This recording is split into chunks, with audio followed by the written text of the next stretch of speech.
C'est comme circonstance. Platon compare la vie humaine au jeu des dés, où il faut et que le point soit favorable et que le joueur place bien les coups qu'il amène. La fortune du dé ne dépend pas de nous, mais d'user convenablement de ce que le sort nous envoie, de disposer de chaque circonstance de la manière la plus utile, si elle est favorable, ou la moins nuisible, si elle est contraire à nos vues. Voilà ce qui est en notre pouvoir, si nous sommes sages. Les hommes qui n'ont ni jugement, ni conduite, semblables à des malades pour qui le froid et le chaud sont également insupportables, ne savent ni se modérer dans la prospérité, ni se soutenir dans les disgrâces.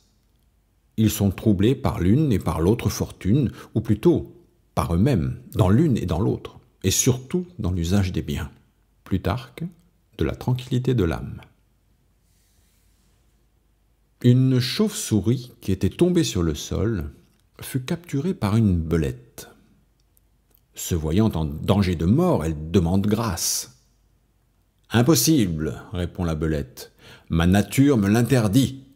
Les lois de mon espèce m'imposent de faire la guerre à tous les oiseaux. » Sur quoi la chauve-souris réplique qu'elle n'est pas un oiseau, mais une souris, ce qui lui vaut d'être relâchée. Mais voilà que, peu de temps après, elle fit une nouvelle chute et se retrouva sous la dent d'une autre belette. Une fois de plus, elle implora grâce pour ne pas être croquée. « Je déteste toutes les souris, » lui répondit la belette sans se laisser apitoyer. Aussitôt, sa captive lui expliqua « Je ne suis pas une souris, mais un oiseau de nuit, une chauve-souris. » Et elle s'en tira une nouvelle fois. C'est ainsi qu'à 2 reprises, en changeant de nom, elle réussit à avoir la vie sauve. La fable nous montre que nous aussi, nous devons savoir varier les moyens pour nous adapter aux circonstances, ce qui permet d'échapper souvent aux pires dangers. Ésope, fable, la chauve-souris et les 2 belettes.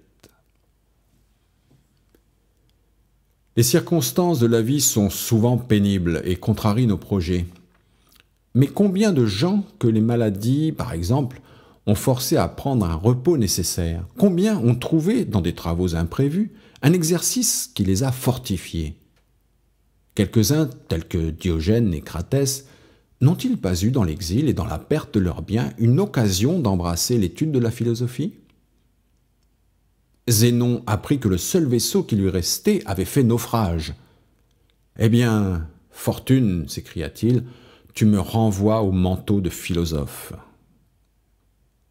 Plutarque, sur l'utilité qu'on peut retirer de ses ennemis. Quand tu es bouleversé par les circonstances, rentre vite en toi-même et ne perds pas la mesure plus longtemps qu'il n'est nécessaire.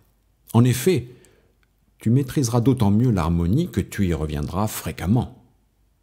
Marc Aurèle, Pensée pour moi-même.